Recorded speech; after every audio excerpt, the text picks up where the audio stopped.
Ito yung araw na iniwan namin si Jace ng ilang segundo sa sasakyan at naging masama na ako na magulang. Ako lang mga Marikoy, hindi si Daddy Tano. Hi mga Marikoy, last day na nga pala namin dito sa Paris at ito yung free day namin. Dahil maglilibot kami ngayong araw na to, kaya nag-offer sa amin ng Ecozone Travel and Tours. Nabigyan nila kami ng driver for a day. Bago pa kami pumunta ng Europe mga Marikoy, nakaset na ito. At bago yung araw na to, nakilala na namin si Kuya Nandi na may pasalubong pa nga ng mga tinapay sa amin dahil nga baker siya dito sa Paris. Tapos sumasideline siya na driver na under kay Sir Sherwin na laging binubuk ng mga artista at mga influencer na pumupunta dito sa Paris. Anyway, sa unang pinuntahan namin, mapapansin nyo naman na bumaba kami kasama si Jace. Sa nagpicture-picture kami mga Marikoy, naglakad-lakad din kami, tinenjoy namin yung view. Natuwa pa nga si Jace sa mga nagtitida ng padlock dito at nagpabili siya sa amin. Ayun lang nga yung padlock, ginawa niyang laruan at hindi niya nilagay dito. Napansin ko na parang nilalamig si Jace dito kaya sinakay namin siya sa sasakyan. Sakay na din dapat kami ng sasakyan kaso nag-offer si Kuya Nandi na kung gusto daw namin mag-picture-picture muna. Nabiyan niya pa nga kami na kung gusto namin maglibot, iwanan muna namin si Jace sa kanya basta hindi siya iiyak. Na hindi naman namin ginawa mga Marikoy, nag-picture-picture lang kami tapos sumakay na kami ulit sa sasakyan. Nag-worry din kasi ako kahit ilang segundo lang baka magmuryot itong si Jace pero pagkakita ko sa kanya mga Marikoy, tuwang-tuwa pa siya. Kitang-kita niya din kasi kami kung saan kami nagpipicture at kitang-kita din namin yung sasakyan. Tiwala kami kay Kuya Nandi kasi ang tagal niya na dito sa Paris. Halos nandito na din yung buong pamilya niya, yung panganay niya lang yung nasa Pampanga. Yung panganay niya na anak mga Marikoy, isa sa mga #1 na supporter namin. Isipin niyo na lang, sasayangin niya ba yung buhay na meron siya ngayon sa ilang segundo na iniwan namin si Jace sa kanya? Alam ko yung iba nagwo-worry lang pero yung iba talaga grabe bumatikos. Na kaming dalawa ni Daddy Tano yung nag-iwan ng ilang segundo kay Jace sa sasakyan. Pero bakit parang ako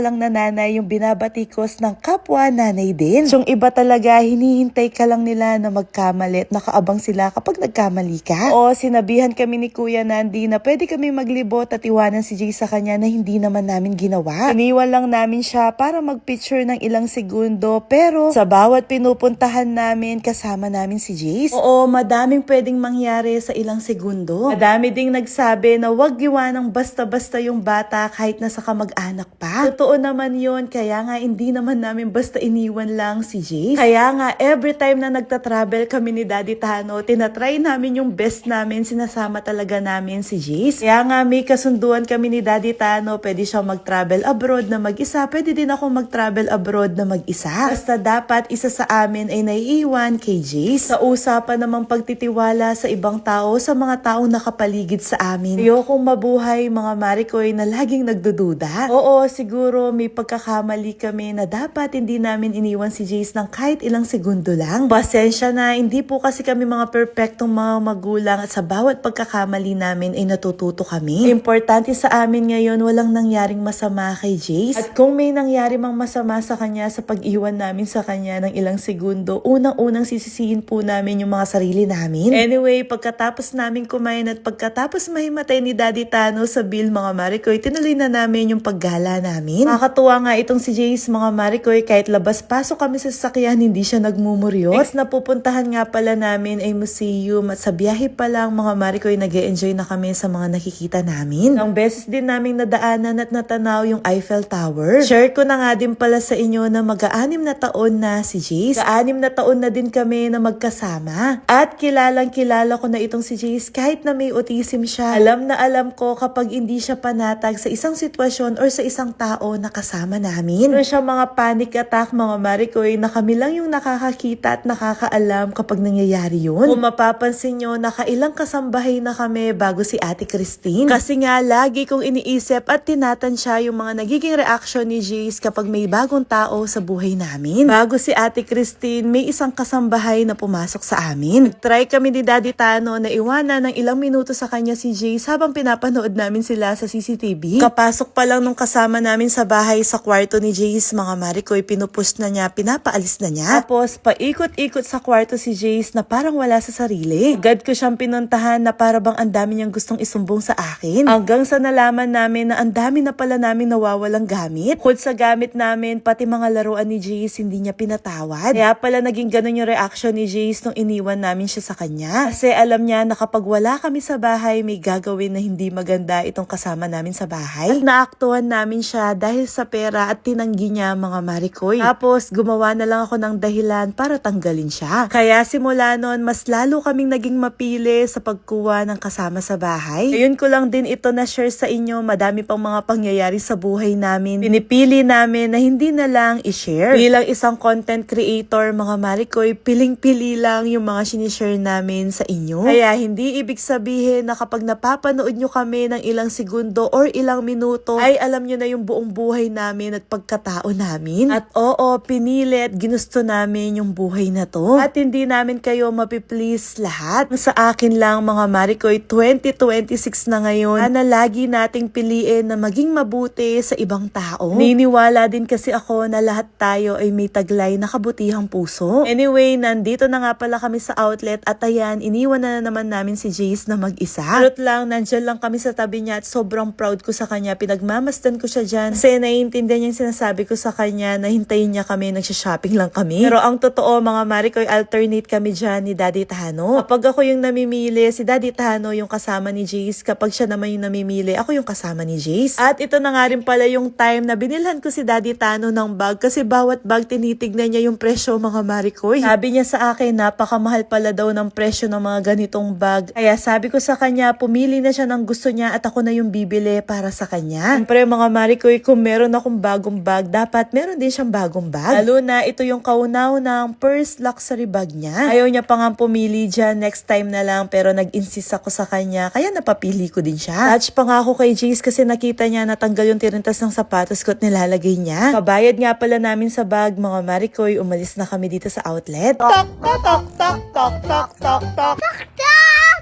Again. Follow me.